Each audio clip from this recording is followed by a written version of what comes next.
In the quiet hills of Kitui, as the sun rose gently over dusty roads and acacia trees, lived a woman named Mbaika. She was known for her kindness, her patience, and the way she always believed the best in people. Mbaika trusted deeply. She believed that love, when given honestly, would always be returned the same way.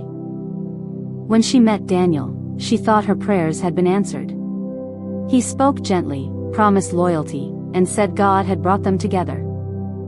She supported his dreams. She sold her small jewelry, skipped meals, and believed their struggle was temporary. Then the change came quietly. Late nights. Short answers. Silence where laughter used to live.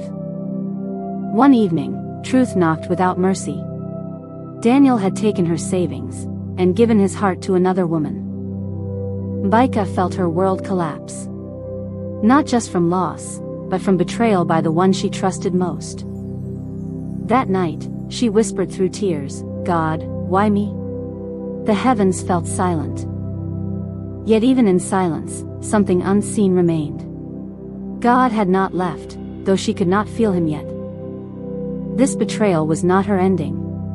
It was the beginning of her faith being tested. Morning came, but peace did not. Mbaika woke with swollen eyes and a heart heavier than the night before. The house felt larger and lonelier. Every corner reminded her of promises that had died. Outside, whispers followed her footsteps.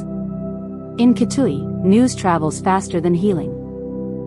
Some blamed her silence. Others blamed her faith. With her savings gone, survival became urgent. Rent waited for no tears. She walked door to door.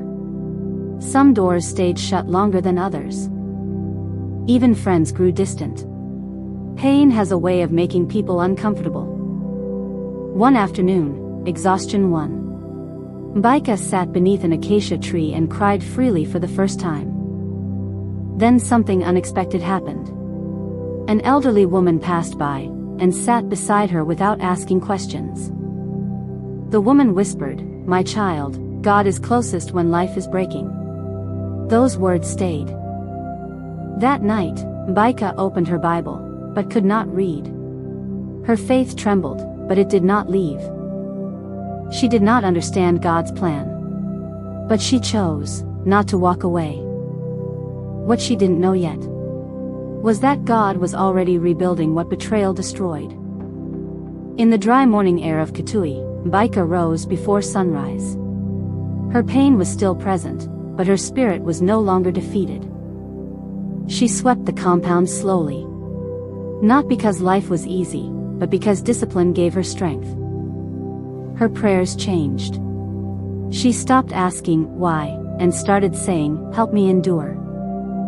One afternoon, a local shop owner noticed her honesty. He offered her small work, nothing grand, but enough.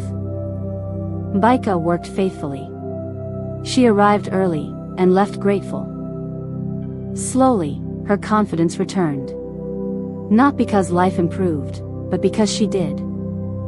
One evening, she spoke Daniel's name in prayer. Not with anger, but release. Just when stability returned, another bill arrived. Faith, once more, was required. She whispered, "God, I place tomorrow in your hands." And for the first time, she slept peacefully. What Mbaika could not see yet was that restoration was already on its way. One quiet afternoon, Mbaika received a call she never expected. A women's cooperative in Kitui had noticed her diligence and integrity. They offered her stable work. Not because of connections, but because of character. With stability came healing. Her laughter returned, quietly, honestly. Months later, Daniel reached out. Apologies came late, but Mbaika's peace came first. She forgave him. Not because he deserved it, but because she deserved freedom. Mbaika began mentoring other women. She turned pain into purpose. She told them, "Betrayal did not break me. God rebuilt me." Each night, she knelt, not in tears, but in thanks. God had been faithful all along. Micah learned that betrayal may shape the story, but faith decides the ending. If you are broken today, trust this: God is not done with you. Micah's life became proof that when people fail, God remains faithful. The Lord is close to the brokenhearted and saves those who are crushed in spirit. Book of Psalms 34 verse 18. If you feel broken today, remember, God is closer than your pain. What hurt you will not define you. God is still writing your story. If this message encouraged you, please subscribe, like, and share. Someone out there needs this reminder today.